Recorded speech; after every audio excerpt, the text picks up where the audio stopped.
RT 4 RW 3. Siap. Pesannya buat RT yang baru terpilih ini apa nih, Pak Lurah? Baik, rekan saya dari media.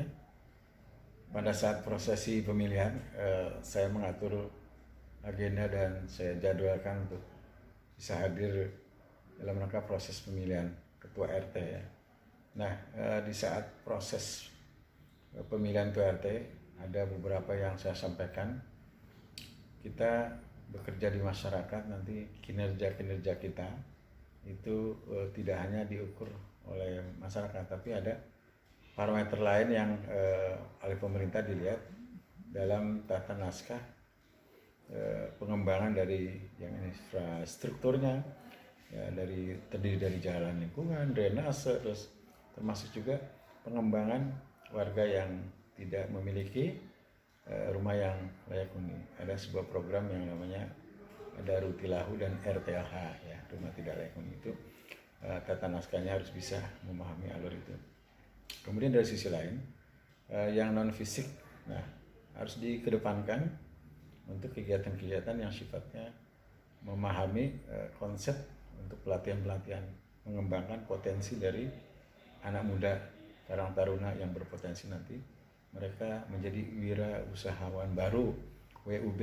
Nah di sini juga manfaat besar itu harus bisa mendeteksi ketika menjadi seorang ketua RT ya, mengidentifikasi anak-anak muda yang sudah tamat levelnya SMK, SMA tapi belum memiliki pekerjaan, itu bisa deteksi dalam mengarahkan mereka untuk memiliki sebuah usaha dalam kegiatan-kegiatan pelatihan seperti pelatihan servis AC, ya, servis handphone, terus ya, ada servis komputer lah.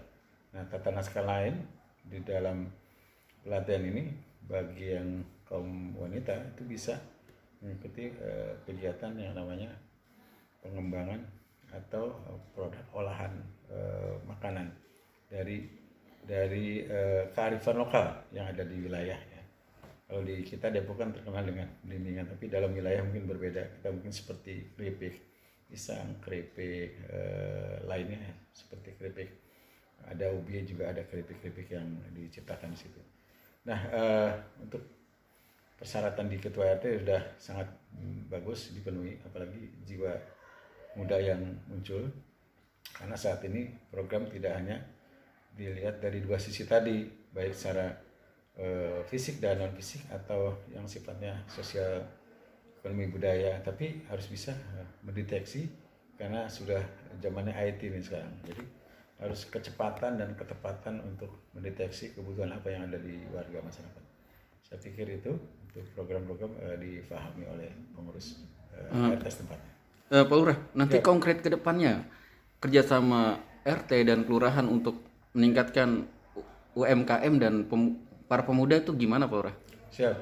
Terima kasih atas pertanyaan ini, lumayan baik ya, dan kita kategorikan sebagai pemicu untuk memotivasi untuk anak-anak muda kita.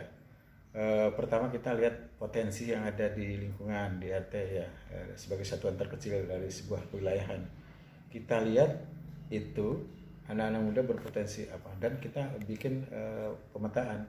Ada yang di IT, ada yang di berjiwa wirausaha, ada yang berjiwa katakan semacam berinovasi tinggi. Nah, kalau sudah pemetaan gitu, maka kita arahkan ke program mereka yang untuk mengikuti kegiatan-kegiatan pelatihan. Nah, di anak-anak muda di UMKM ini bisa mengambil salah satu, memanfaatkan dengan stand ya, yang disebutnya kios ya, kios. Kita bersinergi dengan Indak ya, itu Disindak itu juga ada, bisa dimanfaatkan di salah satu wilayah. Nah, dalam bentuk menjawab bagaimana pengembangan ekonomi yang saat ini kondisinya terpuruk di kondisi pandemi COVID-19, tapi itu bisa dijadikan sebagai satu modal bahwa kesempatan untuk berusaha ya.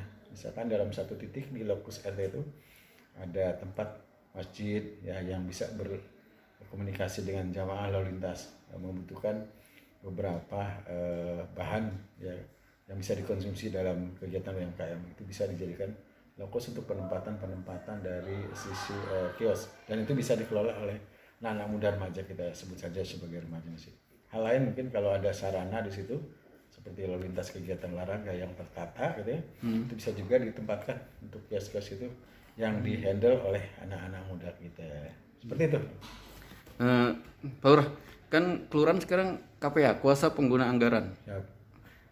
Ada nggak berapa sih yang akan digelontorkan untuk anak-anak muda untuk usaha-usaha itu? Ada beberapa catatan di tahun ini. Kita juga selain mengedepankan program fisik, ya, infrastruktur, kemudian yang non fisik, sosial budaya, menyentuh ekonomi, terlebih di UMKM. Nah, UMKM itu ada beberapa catatan kegiatan yang di depannya, salah satunya ada kegiatan pelatihan, kemudian lagi penempatan usaha-usaha yang diwadahi oleh pengurus UMKM setempat, Sela Pasar ini, itu harus berisi, tapi isinya adalah kegiatan yang sifatnya pengembangan. Nah, untuk sistem pengembangan dan pengembangan baik secara pelatihan dan pemberdayaan dari sisi anak muda, untuk dana diajukan oleh UMKM, tentu dari porsi kegiatan, terus ada pengadaan kayak seperti tenda, pelatihan tadi, produk olahan, ya hampir 5-6 kegiatan yang bisa diserap oleh anak-anak muda dengan bermitra pada UMKM, dan satu sisi lain adalah konsultan yang berada di naskah untuk kegiatan di UMKM. Jadi hampir 5-6 kegiatan yang bisa diserap.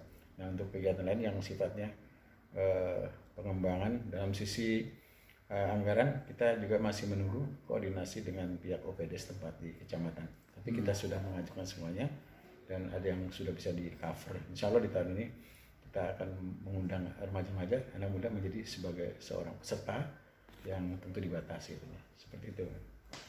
Pak Lurah, makasih banyak informasinya. Mangga Bang, sukses terus.